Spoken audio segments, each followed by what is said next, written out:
Tanzania is boiling under the weight of political tension, and what was meant to be a routine national election on October 29 has spiraled into one of the most shocking and volatile events in East Africa's modern history. The nation once hailed as a beacon of stability and democratic maturity has now become the epicenter of chaos and public outrage.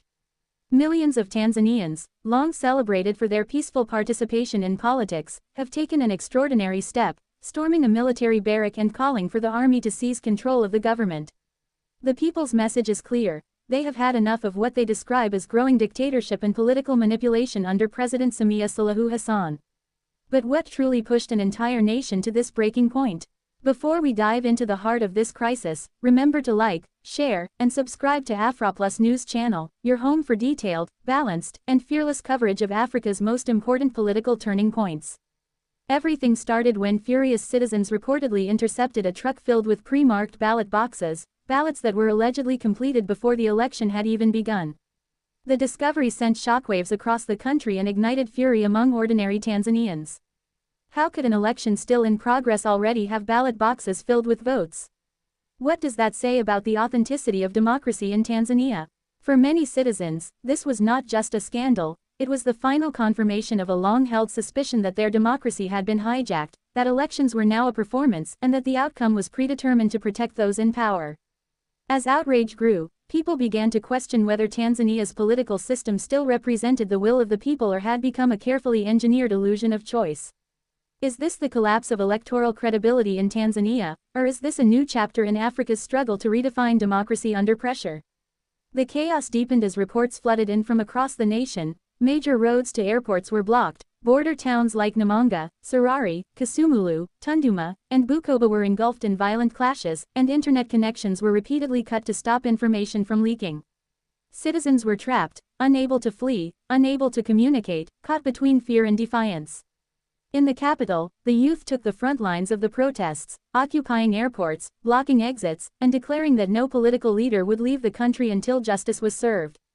Their chants echoed through the streets: Tanzania must be free, and dictatorship must end.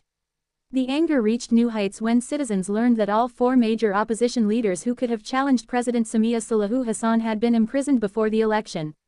To many, this was not a coincidence, it was a calculated move to eliminate competition, silence dissent, and crown herself as the unopposed ruler.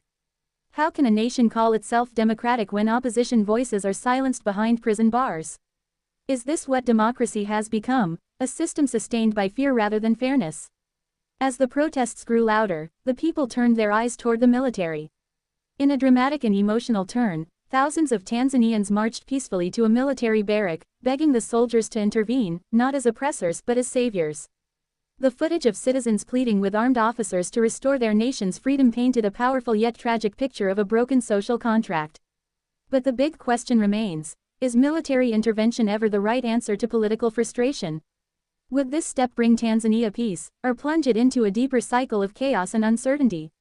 The tension is no longer confined within Tanzania's borders. Reports now indicate that youth from neighboring Kenya have joined the movement, standing in solidarity and voicing outrage against what they see as a growing regional trend of political manipulation and repression.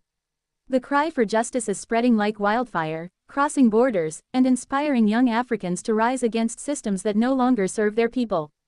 Could this be the beginning of a new generation of African activism, a wave of unity demanding accountability, transparency, and change? President Samia Suluhu'S, once celebrated globally as a symbol of inclusivity and women's leadership, now faces the greatest test of her presidency. Her government stands accused of tightening its grip on civil liberties, restricting press freedom, and punishing dissenting voices. Can a leader still claim legitimacy when her citizens call upon the army to end her rule? What kind of message does this send to the rest of Africa about the fragility of democracy and justice? Meanwhile, the international community's response has been surprisingly muted. Western nations, often quick to lecture Africa on democracy, have remained eerily silent. Is it because Tanzania's unrest does not affect their immediate interests, or has the world grown indifferent to African democracy until it completely collapses? Beneath the political noise lies a much deeper truth. Tanzanians are not fighting for chaos, they are fighting for fairness, justice, and leadership that reflects their collective will. Their cry echoes the struggles of millions across the continent, From Cameroon to Ivory Coast, from Mali to Sudan, where citizens are rising to demand accountability, transparency, and genuine representation. As protests spread and emotions surge, Tanzania stands at a crossroads. One path leads to violence and instability that could shatter the region's peace. The other leads to reform, dialogue, and a rebirth of democratic values. The question now is, which path will Tanzania choose, and what price will the people pay to reclaim their freedom?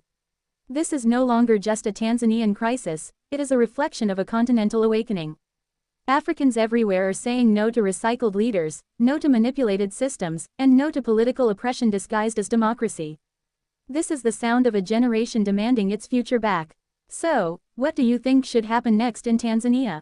Should the military step in, or should the people continue pushing for peaceful reform and international attention? Share your thoughts respectfully in the comments below. Your opinion matters and helps shape global understanding of Africa's political journey.